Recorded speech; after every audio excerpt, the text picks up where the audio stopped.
Bienvenue sur l'Échange, le podcast qui donne la parole aux actrices et aux acteurs de la filière laitière et fromagère.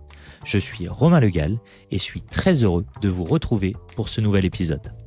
En même temps, je suis un peu nostalgique et ému, car oui, c'est déjà le dernier épisode de cette première saison. Mais ne vous inquiétez pas, nous nous retrouverons dès la rentrée pour plein de nouvelles aventures et plein de moments de partage. Lors du dernier épisode, nous avions été à la rencontre de la fromagerie Jacquin. Nous continuons notre périple dans cette belle région pour aller à la rencontre d'un producteur fermier, d'un fromage de chèvre AOP. Ce fromage est éponyme d'un joli village où, comme dans pas mal d'endroits dans la région, il y a un château. Aujourd'hui, nous allons parler de Selles-sur-Cher. Nous sommes chez un producteur fermier de Selles-sur-Cher, dans cette belle commune. Et je remercie d'ailleurs déjà Vincent Perret de nous accueillir ce matin.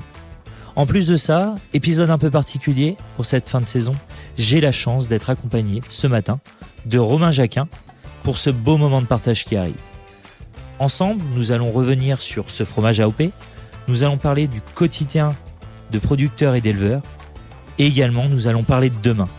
Bonjour messieurs, bonjour Vincent, bonjour Romain. Bonjour Romain. On est dans un nouvel épisode. La dernière fois, on était avec Romain au niveau de la fromagerie Jacquin. Et puis, du coup, on va expliquer un peu pourquoi Romain m'a amené ici, etc. Et Vincent, est-ce que toi, tu pourrais te présenter déjà? Oui. Qui es-tu, Vincent? Donc, Vincent Perret, situé dans le Loir-et-Cher, à Selles-sur-Cher. On produit l'appellation AOP Selles-sur-Cher depuis quelques générations maintenant. Je suis installé depuis 2019 sur la ferme familiale, donc à dominance caprine et polyculture élevage, enfin polyculture. Donc on produit le Selles-sur-Cher depuis quelques années. Ouais. Et du coup, cette exploitation familiale, c'est une exploitation que vous avez depuis combien de générations? Je dois être la 5e génération. D'accord. Et toi, du coup, comment ça s'est passé? T'as toujours eu envie de reprendre l'exploitation ou? J'ai toujours eu envie de travailler d'extérieur. Quand on est gamin, on veut toujours un petit peu profiter de la nature, etc. Donc, ça m'a toujours plu, ouais. Donc du coup, toi, quand tu t'es installé avec... Donc, je me suis installé en 2019 à la suite de mes parents. Ça s'est fait naturellement, quoi. Et si tu devais nous décrire l'exploitation en quelques mots aujourd'hui, c'est... En quelques mots, c'est 200 chèvres à l'heure actuelle, 180 hectares, un tiers en production fourragère et le reste en culture de vente. Ce qui est en partie fromagère, donc il y a 50% qui est transformé sur la ferme et 50% qui est vendu à la laiterie Jacquin. Bah, c'est donc pour ça que Romain est là aujourd'hui. Effectivement, c'est que aujourd'hui tu fournis du lait.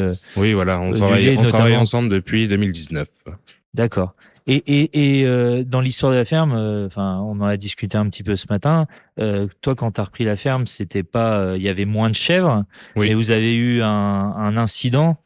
On a eu un incident, je dirais même un incendie d'ailleurs, mais sans faire de mauvais jeu de mots. Voilà. C'est parti en fumée. Donc en 2020, on a eu un incendie qui a supprimé 50% du troupeau et on a décidé de remonter un bâtiment depuis. Donc en 2021, le bâtiment était monté. Donc on est remonté à 200 chèvres. Et à l'époque, vous transformiez tout? On transformait 100%. Ouais. 100%. Et c'est là où finalement la collaboration avec Romain. Alors quand je me suis installé, je voulais développer un petit peu l'atelier caprin. Donc ça, dans le malheur, ça a fait un levier pour augmenter en investissant bien évidemment. Mais... Donc du coup aujourd'hui le produit phare de la ferme quand on vient, c'est fromage fermier et puis une appellation particulière. Oui. Puis on est là un peu pour parler de cette appellation là aujourd'hui, c'est le Selles-sur-Cher, évidemment, le Selles-sur-Cher. Est-ce que l'un de vous deux peut me raconter un peu l'histoire de ce fromage qui est le Selles-sur-Cher? En plus, on n'est pas très loin de la ville éponyme ici. Ah oui, on est à moins de 2 km. On est à 2 km. Alors c'est une histoire qui remonte au 19e siècle. Alors comme l'expliquait Vincent, C'est une région qui est assez agricole, mais qui est aussi polyculturelle. Beaucoup de fermes font de la polyculture. Ici, Romain, dans le coin, tu as les vignes, tu as aussi les asperges et les fraises.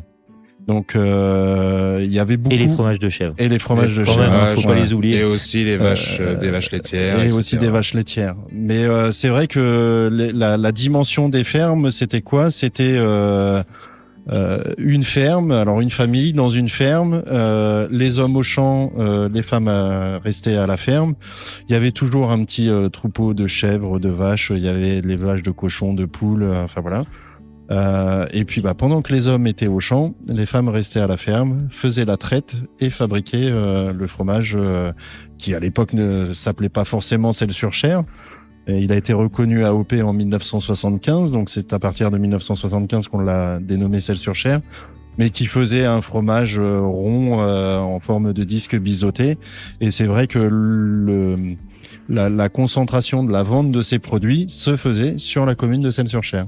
Il y avait un marché peut-être. Il y avait le marché place locale, comme dans beaucoup de communes du coin. Tout le monde faisait son petit fromage et le vendait sur le marché. Enfin. Et du coup, ce Selles-sur-Cher, c'est vraiment là dans le coin, c'est vraiment le fromage. C'est le produit régional, oui. C'est le fromage phare, oui. Comment on pourrait décrire votre terroir, votre région? Voilà, ça fait partie de la vallée du Cher. La vallée du Cher, c'est très très hétérogène en type de sol. C'est pour ça qu'il y a beaucoup d'élevage, donc qui valorise les terres un petit peu plus pauvres. Ouais. On est d'un côté, on a le lit du Cher, et de l'autre côté, on a le Fouzon, le Naon, qui sont des petites rivières. Et du coup, c'est vrai que beaucoup de pâturage et beaucoup de concentration d'élevage s'était fait autour de ces points d'eau. Déjà, quand il y avait les crues, on rapportait un peu de matière sur les champs. Et du coup, il y a beaucoup de lait. On essaie aussi de valoriser dans notre profession les laits des prairies du Fouzon ou des prairies du Naon. Moi, je fais partie justement des zones Natura 2000 qui sont protégées par le biais des prairies du Fouzon. Ça a des impacts pour toi sur l'exploitation, ces zones Natura 2000? Non, c'est justement valoriser un terroir. C'est des prairies où il y a aucun produit phytosanitaire qui sont appliqués, aucun engrais. Donc c'est des foins, c'est pour faire du foin, et c'est beaucoup plus fin, c'est valorisant pour les animaux et pour justement le goût du lait et la transformation. Si on revient un peu maintenant sur comment ça fonctionne une chèvre, ça a besoin de quoi? C'est quoi sa période normalement pour donner le lait? Comment ça marche? Alors nous, on élève les chevrettes après la naissance, on les élève jusqu'à 1 an, entre 1 an et 1 an et demi, pour après être en reproduction, donc et mettre bas au mois de février, mars en général, où elle a son cycle de lactation.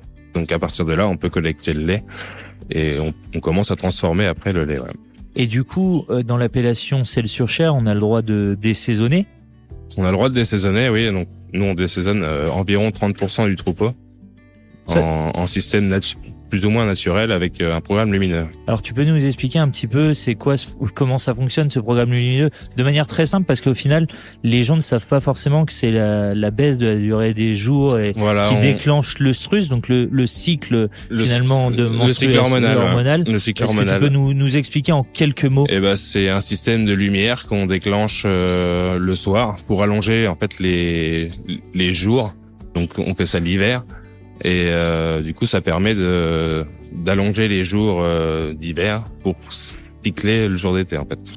D'accord. Et du coup, c'est cet allongement et en plus, suite à ça, cette diminution qui fait que on a l'œstrus qui commence et le cycle hormonal. Et derrière, du coup, ces troupeaux de chèvres sont mis avec des boucs. Oui, ils sont mis avec des boucs qui sont aussi réglés. Qui sont aussi réglés avec également. Et après, la saison démarre. Ouais. Et c'est combien de temps de gestation une chèvre? C'est 5 mois. C'est 5 mois de gestation. Donc là, vous traitez, vous travaillez pour avoir de l'eau. Voilà, on travaille en de l'eau pour avoir un petit peu de lait l'hiver. On veut rester aussi assez traditionnel, donc on veut pas avoir 50% ou 70% du troupeau. Donc on reste en moyenne 30% du troupeau. Aujourd'hui, alors après, sans aller trop dans les détails, parce qu'il faudra qu'on parle ensuite du fromage et pas que de la production de lait, on voit arriver, notamment en élevage caprin, le système de lactation longue. Toi, Romain, parce que du coup, t'as des producteurs, t'en as beaucoup qui ont commencé à évoluer sur ce système-là? Il y en a. Après, chacun a un peu son modèle de production et qui doit coller aussi à son modèle d'exploitation. Donc, il y a de la lactation courte, il y a de la lactation longue. Il y en a qui font de traite, il y en a qui font de la monotraite. En fait, voilà, c'est un peu à la philosophie de chaque ferme, et c'est un peu aussi dans ce même esprit que tu en as qui vont plus avoir un attrait pour les chèvres Saanen, d'autres plus pour les alpines. Tu vois, c'est un peu dans ce même état d'esprit en fait. C'est à l'appréciation du producteur et il faut que ça colle à son modèle d'exploitation. Est-ce que maintenant, l'un de vous deux pourrait nous décrire un peu comment se passe la production du sel sur chair? Nous, après, on transforme tous les matins. Ouais. On transforme le lait, donc on en présure à la suite de la collecte, enfin de la traite. Une fois que c'est emprésuré, il faut attendre 24 heures. Entre 24 et 48 heures, on est sur un temps de coagulation, peu de présure, un temps de coagulation très très très long. Pour donner des grosses fourchettes, c'est quoi la quantité de présure? C'est en grammes de chymosine que l'on parle. Donc, pour une bassine comme les tiennes qui doivent faire c'est des 50 litres, hein, c'est ça? Ouais. Ouais, tu dois mettre une pipette, l'équivalent d'une seringue. Ouais, 10 millilitres à peu près. Ouais, donc c'est peu de présure, avec un temps de coagulation très très long, donc un cahier qui va être assez fragile au final. Donc jour 1, j'en présure, jour 2, du coup, on moule. Tu moules, donc c'est moulé moulé à la louche. À la louche, à la main, oui. Dans des pécelles de sel sur chair, donc Et la différence que nous on a pu voir avec la fromagerie Jacquin, c'est que nous on collecte un lait qui est froid. Oui. Donc qui a été stocké en tank à la ferme, on le ramène à la fromagerie, il est réchauffé, ensemencé et emprésuré. Alors que là, Vincent, lui, a plutôt un travail direct. C'est-à-dire que sorti du pied de la chèvre, il est emprésuré à chaud, sorti du pied de la chèvre. À 21 degrés, ouais. À 21 degrés, donc... que la laiterie nous le prend à 3 degrés. À 3 degrés, donc tu as une phase de remise en température pour ta phase de maturation et préparation du lait. Mais ça, on en avait un petit peu déjà échangé dans le précédent épisode. Et ensuite, du coup, une fois que ce fromage est moulé, tu laisses égoutter ce cahier. 24 heures également. 24 heures. Et donc on démoule jour après. 1, j'en présure. Jour 2, je moule. Jour 3, on démoule. On démoule, ok. Voilà. Et on sale à la suite. Donc, et dans la journée? Dans la journée. Donc c'est du sel cendré. Ouais. Donc avec du charbon végétal. Et on sale donc dans la journée et après on met en salle d'affinage. Ça vient d'où cette tradition de cendrer les fromages? C'est historique parce que en fait dans les fermes où la majeure partie des productions de fromage se faisait, tu n'avais pas forcément de frigo. Donc c'était tout le temps stocké dans un cellier, donc une pièce sombre et plus froide que les autres pièces de la maison. Et du coup, on roulait les fromages dans la cendre pour pas qu'ils se collent les uns aux autres quand on les mettait dans les caisses en quinconce. Et c'est surtout que c'était un répulsif naturel, hein. C'était la cendre qu'on prenait de la cheminée, hein. C'était un répulsif naturel pour les mouches, notamment, les parasites. Les parasites. Ouais. Et historiquement, voilà, c'est un peu la même. Et le sel, ça reste un conservateur. Et le sel reste le conservateur, donc. Donc aujourd'hui, quand on fait le salage et le cendrage, c'est un sel cendré qu'on utilise. Sel cendré, oui, voilà. Donc du coup, réessuyage, puis affinage. Oui. Et c'est quoi, combien de temps pour obtenir l'appellation, il faut 10 jours d'affinage. Et aujourd'hui, vous, vos sels sur chair fermiers, c'est quoi vos circuits de distribution? Parce que on sait que le surplus de lait, il part chez Romain qui est ici présent. Oui. Et donc, ce sel sur chair qui a été fabriqué sur l'exploitation avec le lait des chèvres élevées sur cette ferme. Donc, on peut parler de sel sur chair fermier. Oui, tout à fait. La définition d'un fromage fermier. Alors, quand il est fermier, il n'est pas forcément affiné sur l'exploitation. Ça, faut aussi le rappeler. C'est un peu la spécificité. Vous affinez ici ces fromages-là. Et après, c'est quoi vos circuits de distribution? Nous, nos circuits, c'est de la vente directe à plus de 50%. Et après, on a des primeurs, des restaurants avec qui on travaille. Donc, ta maman, ce matin, est partie sur les marchés. Faire un marché. Faire un marché. Donc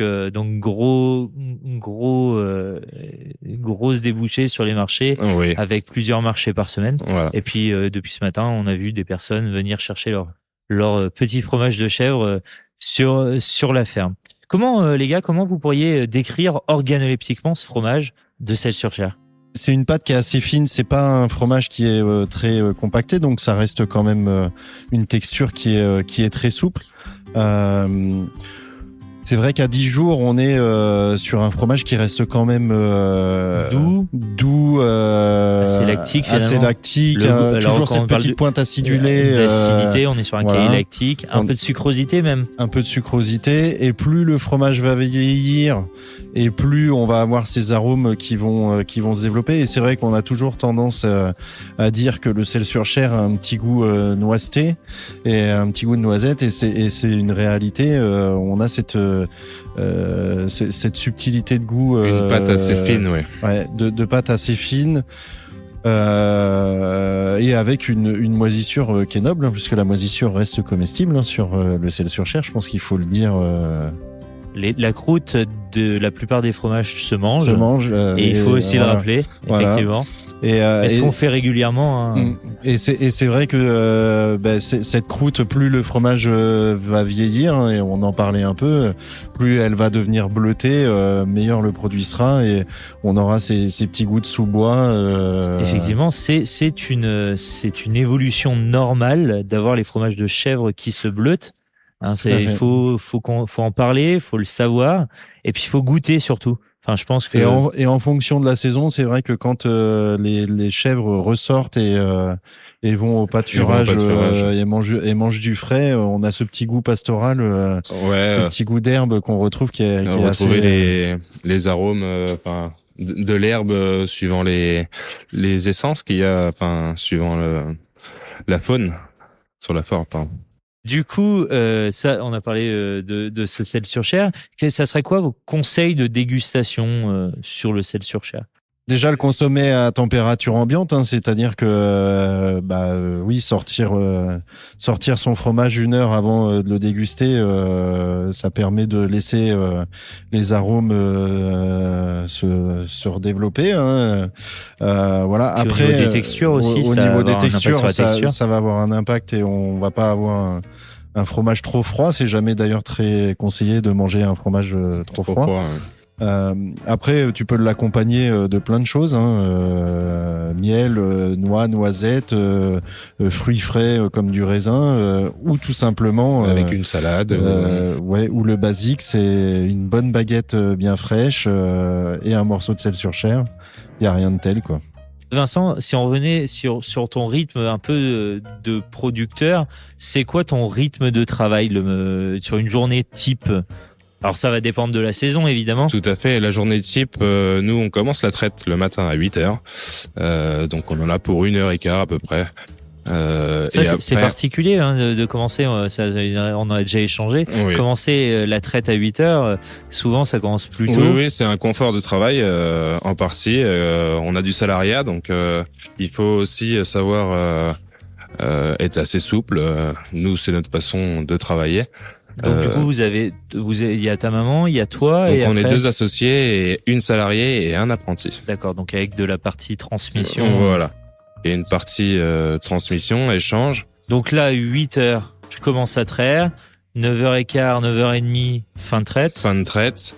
Donc après, il y a la distribution des fourrages jusqu'à 9h30, 10h. Et après, c'est en partie transformation. Et quand il y a la partie culture, on part avec mon apprenti, on part dans les champs. Et après, c'est le soir, donc 17h30, on fait la traite du soir, du coup.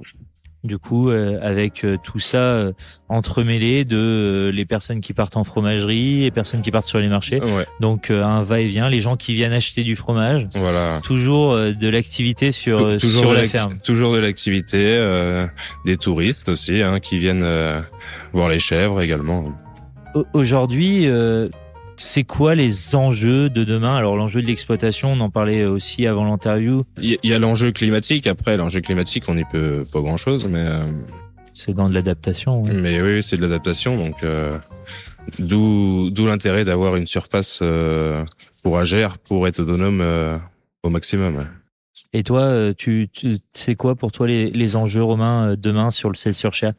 Je vais plus parler de l'enjeu de production. Aujourd'hui, il y a quand même moins d'installations d'élevage sur le Celles-sur-Cher, parce que aujourd'hui, un jeune qui veut s'installer, l'accès au foncier lui reste assez difficile. Et c'est bien que tu aies posé la question à Vincent de savoir quel était le rythme de vie d'un éleveur, parce qu'en fait il y a ça aussi aujourd'hui dans la tête des gens. Le métier d'éleveur et agriculteur est un métier hyper contraignant. Ce qui est vrai et pas vrai, parce qu'on travaille au rythme des saisons, mais aussi on peut voir que c'est un rythme qui est viable et tenable. Aujourd'hui, les éleveurs deviennent des vrais entrepreneurs, sont plus des éleveurs agriculteurs. Ils ont cette vision du commerce, du débouché, de la valorisation des produits. Nous, il nous faudra, oui, de l'installation sur la zone AOP Celles-sur-Cher. Après, quand on a des gens de la génération de Vincent, on se dit que l'avenir de notre filière est encore assuré pour quelques décennies, et va y avoir à un moment, c'est des cycles. Va y en avoir de la réinstallation, et va y avoir des nouveaux arrivants avec des nouveaux modèles. Donc voilà, c'est aussi l'évolution de nos métiers et de notre filière. Vincent, toi, qu'est-ce que tu conseillerais aux gens qui veulent venir rejoindre la filière? C'est quoi aujourd'hui? C'est quoi tes trois arguments? Viens rejoindre, ou qu'est-ce qui fait que toi t'aimes ce que tu fais? Dans les arguments, je dirais, il faut déjà être passionné par les animaux, passionné par la nature, d'avoir la fierté de produire un produit comme le Celles-sur-Cher, c'est valorisant. Après, c'est vrai que la vallée du Cher, c'est quand même une vallée qui est assez douce à vivre. On est l'immobilier est pas trop cher. L'immobilier reste abordable, et on est dans une région multiculturelle. Polyculturelle. Donc c'est vrai que il y a une richesse aujourd'hui. Il y a une richesse gastronomique sur notre terroir local qui est importante, et je pense que c'est l'alliance de toutes ces richesses qui fera que aussi toutes les filières resteront, quoi. Merci beaucoup. J'ai une dernière question rituelle à vous poser. Alors, Romain, toi, tu as le droit de donner une deuxième réponse à cette question rituelle par rapport au dernier épisode. Quelle est votre pizza préférée? Pour moi, c'est la salmon. Salmon. Ouais. Ok. Classique. C'est basse crème ou? Ouais, basse crème. Ouais. Basse crème. Et Romain, toi, si tu devais nous redonner une pizza? Moi, c'est base tomate, et c'est la Céloise. La Céloise, et il y a quoi dans cette pizza? Eh ben, du Celles-sur-Cher. Elle existe vraiment? Elle existe vraiment. À Celles-sur-Cher. À Celles-sur-Cher, Uniquement. restaurant La Trattoria. Voilà, pour pas donner d'adresse. Donc, si vous passez à Celles-sur-Cher, n'hésitez pas à venir ici sur la ferme manger et acheter, surtout acheter des Celles-sur-Cher fermiers à Vincent. Et puis, en même temps, le midi, aller manger une pizza à la Trattoria. Ben, c'est super. Merci beaucoup à vous deux. Merci à toi. Merci, Romain.